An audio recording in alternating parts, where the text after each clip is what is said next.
Hey, what's up, everybody? Friday, March 20th. I am drained. I don't know about you, but I am drained. A lot of stuff going on, as I'm sure I don't have to tell you.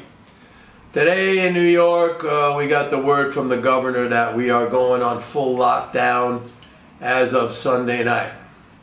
So everything in this state, with the exception of pharmacies, food stores, maybe a couple other things deemed essential, all shutting down. Everybody's got to stay home. You could only go out for essential needs. You know the story. They did it in California.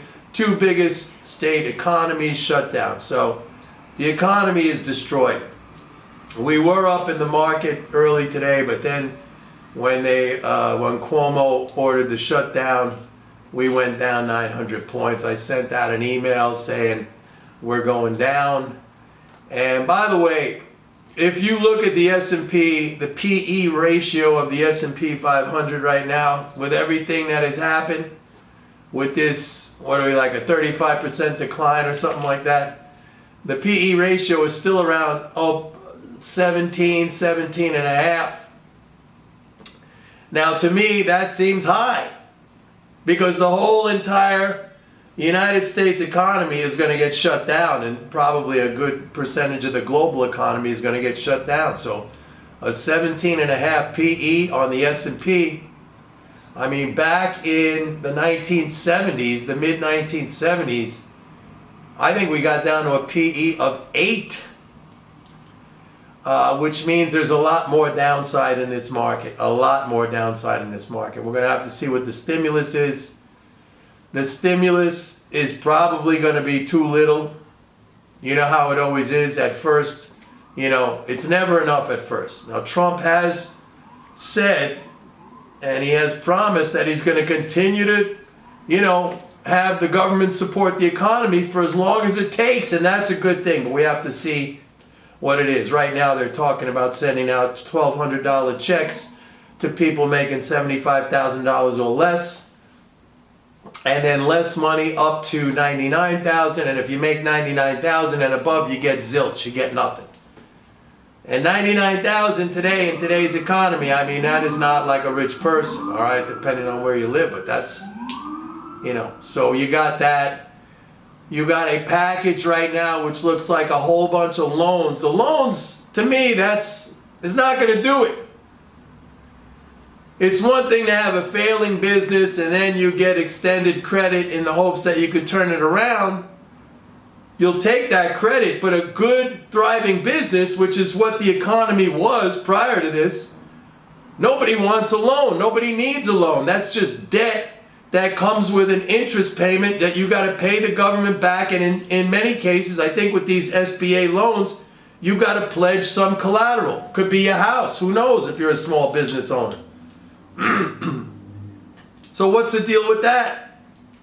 Your balance sheet gets burdened with more debt. Yeah, you got some cash, but it's stuff. It's an asset that comes with a liability. It's not an asset free and clear, like if the government hands you a check. So, I mean, it's nonsense. It's the government having to make a profit. That's the last thing we need right now. The disease is going exponential. New York is the epicenter right now for the United States in terms of the outbreak and how it's multiplying here, how it's spreading. As I said, we're going on lockdown. The dollar, let's talk about the dollar now. That move we had in the last 2 days, I mean, that was really something. Dollar index got up over 103. Now, there's a lot of talk about a dollar shortage. There's been a lot of talk about the Fed extending and expanding its Forex swap line. Now, look, I look at this every week off of the Fed's H.4.1 weekly release. Comes out every Thursday at 4:30 Eastern Time.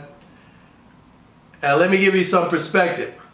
In 2008, in the great financial crisis, those swap lines went from 0 to almost 600 billion. All right? And it was another one of those situations of extreme dollar stress. All banking systems throughout the world, clearing systems, they were short dollars. The Fed provided those dollars through swap lines. Those swap lines, I wrote about it at the time. If you go to my blog, mikenormaneconomics.blogspot.com, and you look up Forex swap lines or central bank liquidity swaps, you'll see all the postings I put up on that. And I said, this is unbelievable. It blew up to 600 billion. And guess where they are now? With all this talk of dollar shortage. And, you know, believe me, look, you know me. I was a dollar skeptic and a dollar bear, but I've seen some of these moves. It's been unbelievable. A dollar against Canadian dollar, dollar against Norwegian crown. I mean, that thing was a moonshot. But if you look at those Forex swap lines on the most recent report, which is through Wednesday of this week, that means March 18th, you know what they were? $45 billion. I'm sorry, no, strike that. 45 million, not billion, 45 million. It's nothing in Central. And by the way, that was down 13 million from the previous week. It didn't even go up by a million compared to in the great financial crisis. It went to 600 billion. So now it's not me. It's all over the news how, and all over the financial reporting, how the Fed is increasing these swap lines because there's a dollar shortage. Swap lines are going to get increased. There's a dollar shortage. More central banks have access to this now. All right, so I'm looking on the Fed's own balance sheet, weekly reporting, 45 million. Now, we're talking right now central bank actions in the trillions every day. As a matter of fact, they just said now they're going to do $1 trillion a day in repos. And by the way, the biggest increases on the balance sheet were, understandably, repos were up 200 billion for the week, and Treasury securities, which they've been buying hand over fist, that were up like 150 billion or something like that on the week.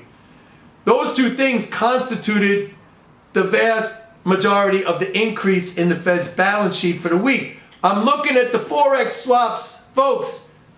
45 million.